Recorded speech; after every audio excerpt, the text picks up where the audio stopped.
And now we have our guest joining us, Yurii Ihnat, Chief and Spokesperson of the Air Force of the Armed Forces of Ukraine. Welcome, Mr. Yurii. Good afternoon. We're glad to see you. Good afternoon. Greetings to you. Well, let's start with last night. Ukrainians haven't seen anything like this before. There is a lot of discussion on social media about when the strategic aviation took off. The enemy, large numbers, MiGs, they took off, but at some point, everything was suddenly and unexpectedly canceled. The planes returned to their airfields, and now everyone is talking about what exactly that was all about. Was it a drill, or was an attack called off at the very last moment? Do the Air Forces have any understanding of this situation? What was happening in the airspace that night? The understanding isn't with the Air Force, but with intelligence as to what exactly happened. I want to say that this isn't anything new, it's just a return to what used to happen before. Previously, the occupiers repeatedly launched their strategic aviation. You also remember the frequent air raid alerts in the Crimea. Because of the takeoff of MiG-31K aircraft, which are carriers of the Kinzhal missile, Ukraine was kept on alert up to 7 times a day, sometimes even more. And this time, it could very well be a rehearsal for a significant strike, one that is likely being carefully planned and orchestrated for the near future. Let's put it that way, to be clear. The reason this is important is because we entered the new year without experiencing the kind of massive enemy strikes that we have seen in previous years, which is unusual and noteworthy. Yes, on New Year's night, we had about 200 drones, and roughly around 100 different types and various means of aerial attack and airborne assault from every night since January 1st, our country is under attack. So it's quite clear that the enemy is certainly not giving up on their intentions or objectives. As we can see from last night, there were a total of 9 separate strikes in both the Chernihiv and Kharkiv regions. At night, either with Cantors or with detachable guided S-300 missiles. And today, during the day as well, it's likely that these were still rockets from multiple launch rocket systems. Long-range ones that hit critical infrastructure facilities in the Kharkiv region. That's why the enemy does not stop targeting our critical infrastructure and civilian areas, just as they have been doing continuously and relentlessly. And accordingly, such threats of a massive, large-scale combined strike still remain, as both the head of state, the president of Ukraine, and the military leadership have repeatedly mentioned that the enemy could, in these days, at any moment, plan and carry out such a strike somewhere. If we focus and talk about Shaheds, we remember that almost from the very beginning of 2025, there were discussions and talks that Russia could potentially launch up to 1,000 Shaheds at once, but in the end, that scenario ultimately did not happen. What we see from the Air Force statistics, can we perhaps conclude that the Russians have currently reached the peak of Shahed production and that the production numbers might potentially vary or fluctuate more or less from now on? Here's the Air Force statistics for December 25th. During the night attacks, Russia launched 5,207 aerial attack assets. Is this really, as NATO says, the peak of Russia's capabilities today? Well, you see, everyone counts things differently, as they say. Just like even the Financial Times calculated that for one of the months, the effectiveness of our air defense against ballistic missiles was 6%. Well, it's all relative. 6%. If you count overall, do you include hits in places where there's no Patriot system or not? But if you count interceptions where there is a Patriot, say in the Kyiv region, then the interception rate could be as high as 70%.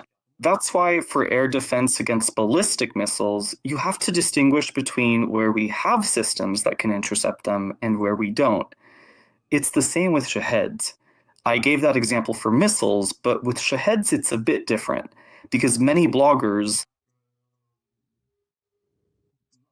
in the information space, people started talking about 1,000 Shaheds, and some are even saying 2,000. That's why we started including in our morning reports the means of aerial attack in parentheses, how many drones, and of those, how many are likely Shaheds. Because as of 9 a.m., there's still no way to accurately count the exact number of Shahed-type UAVs. You know, there are Shahed 131s, 136s, and now there are even jet-powered Shahed-type UAVs. In Salam, we put the approximate number of Shaheds in parentheses because besides Shaheds, there are also Talmas, Herbiers, and other types of drones flying. And all of that adds up to the number you just mentioned. So, talking about whether they reach that number or not, they can reach numbers as high as 840. We saw such a record, it seems. The latest one was set for air attack means. But it's important to understand how many of those were actually Shaheds. At that time, it was about 350, so it's probably not that easy, even for Russia, to ramp up production specifically of strike UAVs like Shahed. But at the same time, we are seeing these UAVs being upgraded. They have already undergone many changes from their, so to speak, original state, both in appearance and in equipment. That is, the drones can perform different functions, act as relays, serve as strike UAVs. They can also carry out reconnaissance functions. And just recently, we even saw a drone equipped with a man-pads. So actually, that's what we wanted to ask about next. How are the Shaheds changing? Not in terms of quantity, but in terms of quality. And indeed, we saw the first photos and videos showing that the Russians have started mounting even portable anti-aircraft missile systems on Shaheds. And most likely, this is specifically for counteraction. Probably not against our mobile fire teams, but rather against Ukrainian aviation, either frontline aircraft or the same fighter jets that are also involved in shooting them down. How did you personally react to this? And how do you see this new element, this feature that has started appearing on the Shaheds? Could you elaborate on your perspective regarding its significance? How widespread is this? Or are these still artificial, experimental things? As I already said, they've changed a lot. The Shaheds, in terms of development, they've already found both Starlink and SIM cards on them. That is, separate communication channels, different modems, and so on. Plus, add to that countering electronic warfare. Many elements found on the antennas are specifically designed to counter our electronic warfare systems that jam various UAVs. And among other things, these kinds of devices as well.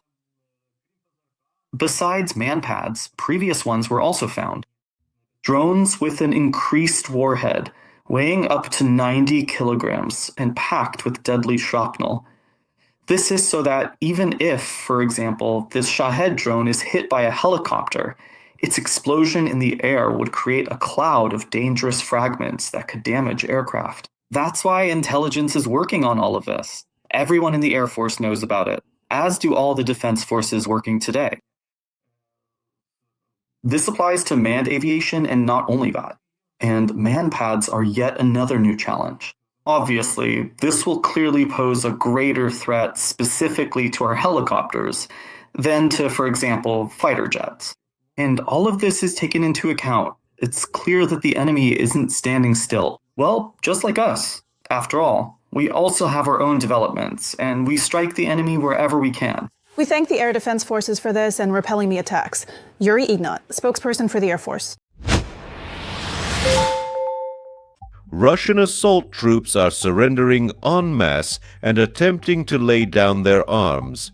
The occupiers do not want to continue fighting against Ukrainian soldiers, so they are now voluntarily surrendering. And now more details in our report. You are watching the Glaive Red channel. I'm your host, Yevhen Serov. Please like this video and subscribe to the channel.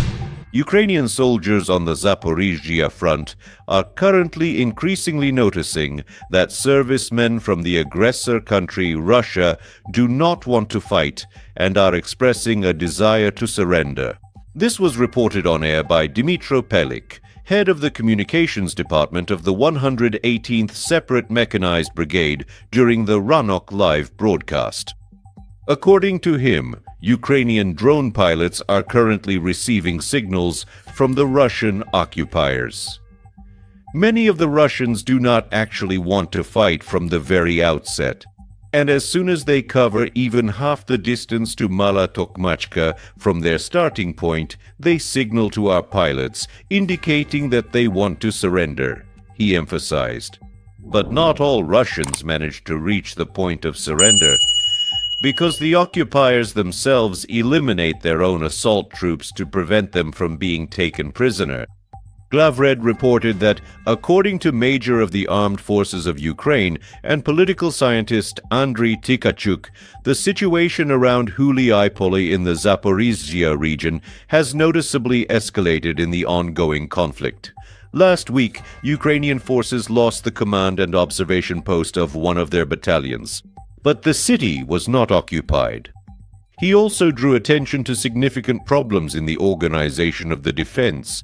Relying solely on territorial defense forces to protect a major stronghold was ultimately a strategic mistake, especially after the fall of Vuhledar.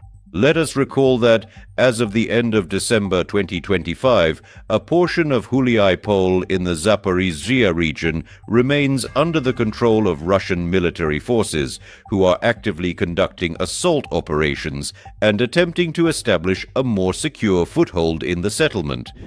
It was reported that in recent days, the army of the aggressor country, Russia, has been actively storming the village of Bilohirya, which is also located in the Zaporizhzhia region. Russian troops are currently trying to fully occupy this settlement.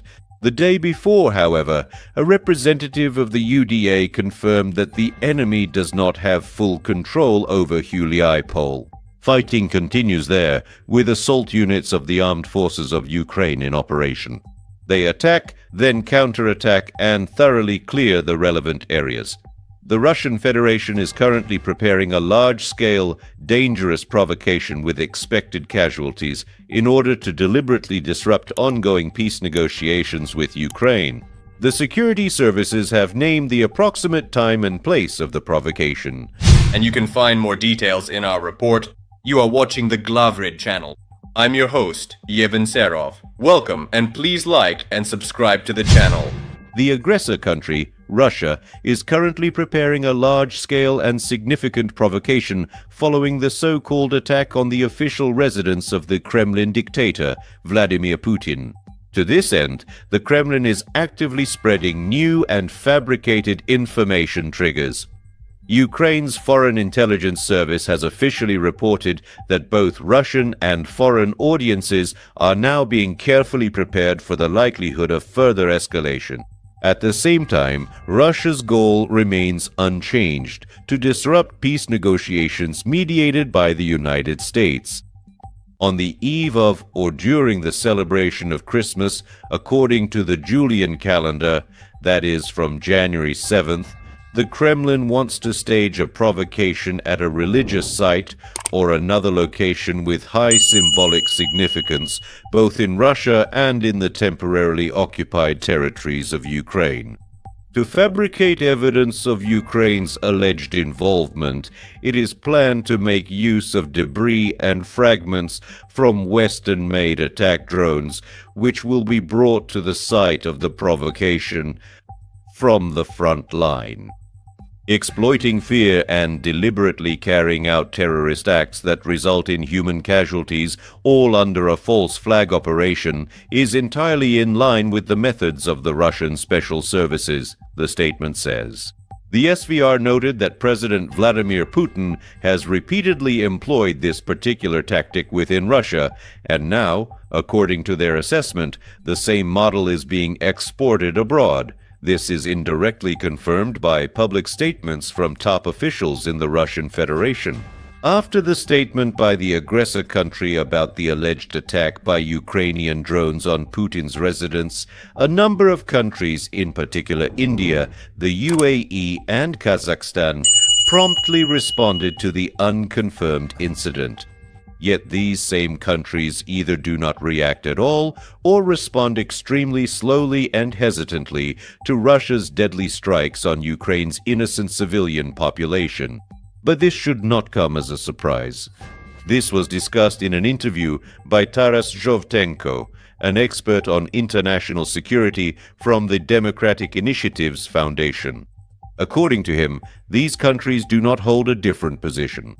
Meanwhile, Ukraine's Western partners did not respond harshly to the Russians' lies, and they clearly had their own reasons for this.